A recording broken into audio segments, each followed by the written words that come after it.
नमस्कार।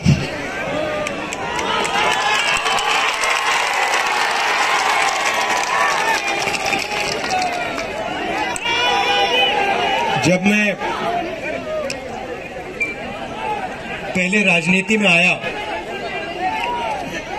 तो मेरे बारे में मीडिया बहुत अच्छी तरह लिखती थी, आपको याद होगा। और फिर मैंने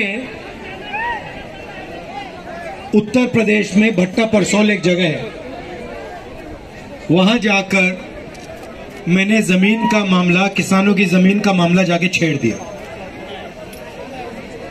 उसके बाद हिंदुस्तान की पूरी मीडिया मेरे पीछे पड़ गई, बिल्कुल उनका बर्ताव बदल गया। क्यों? क्योंकि जो किसानों की जमीन की बात थी उसको मैंने जाके उठा दिया।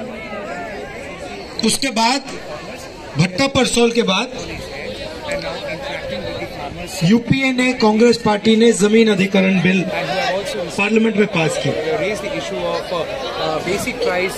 for their farm produce.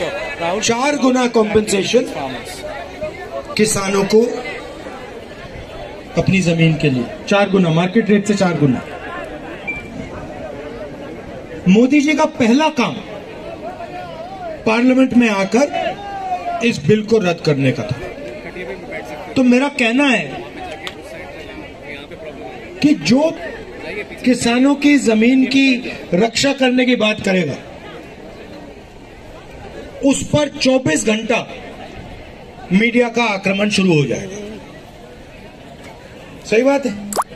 अब यहां पे ये आपका एसएसबी का है, कानून के मुताबिक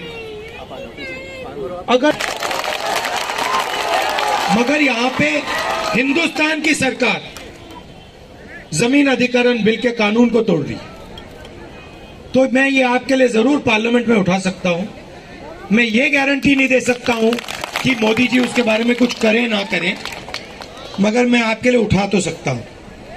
और मैं आपको आश्वासन दे सकता हूं कि अगर हमारी सरकार आएगी तो एकदम ये जो आपका काम है हम करके आपको दे देंगे।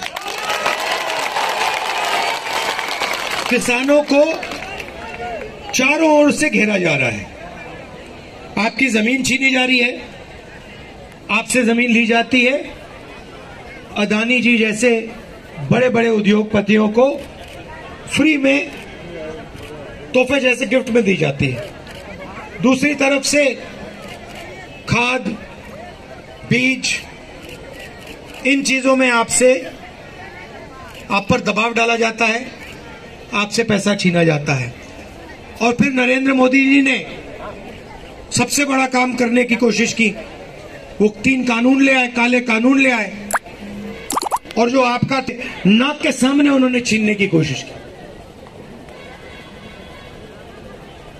अच्छी बात है कि देश के सारे किसान खड़े हो गए और वो पीछे नहीं हटे, इसलिए आपकी, मैं कह दूं, आपकी जान बच गई, नहीं तो आप सब बर्बाद हो जाते।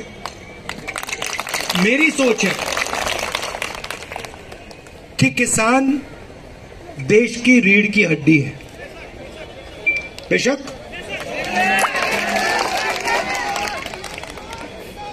और अजीब सी बात है, मगर अरबपतियों के 14 लाख करोड़ रुपए कर्जा माफ हो सकता है, माल्या का कर्जा माफ हो सकता है, अदानी का हो सकता है, इन सब का हो सकता है, मगर किसानों का कर्जा माफ नहीं हो सकता। आपने क्या गलती की है? ठीक है, अगर किसी का माफ नहीं करना, अगर किसान का कर्जा माफ नहीं करना, तो फिर उनका भी नहीं होना चाहिए। यह अन्याय क्यों हो रहा है कि उनका 14 लाख करोड़ माफ हो रहा है और जब आप आते हो, आप कहते हो भैया हमारा भी कर दो, सरकार आपसे कहती है हम तुम्हारा नहीं करेंगे। तो न्याय होना चाहिए, अगर उनका हो रहा है तो फिर इनका भी हो, और अगर इनका नहीं हो रहा तो फिर उनका ना हो। सही बात है ना? तो मेरी सोच है कि हिंदुस्तान के हर नागरिक की कम से कम प्रोटेक्शन होनी चाहिए। मतलब पिछले चुनाव के पहले हम एक योजना लाए थे, न्याय योजना दिखाया है और आने वाले समय में भी हम काम करके दिखाएंगे। ये जो आपने सवाल उठाया है, मैं इसके बारे में पार्लियामेंट में बोलूंगा और मैं आपको गारंटी देता हूं जैसे ही हमारी सरकार आएगी हम कानून को यहां लागू कर देंगे। धन्यवाद।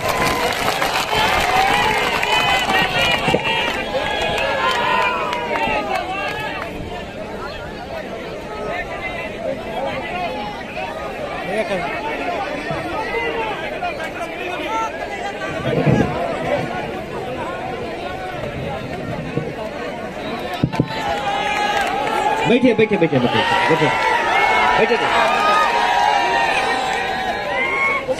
सन भाई बहन, आप सबका बहुत धन्यवाद। और जैसा कि हमारे नेता एमएसपी का आपका जो भूमि अधिग्रहण हुआ है और उसका कोई इस्तेमाल नहीं हो रहा है उसका, और जो माता जी ने मुद्दा उठाया है कि जब बाढ़ आती है तो हम लोग सब बाढ़ पीड़ित हो जाते हैं, हमारे घर में पानी आ जाता है, आंधी की वजह से हमारा फसल गिर जाता है और कोई मुआवजा नहीं होता।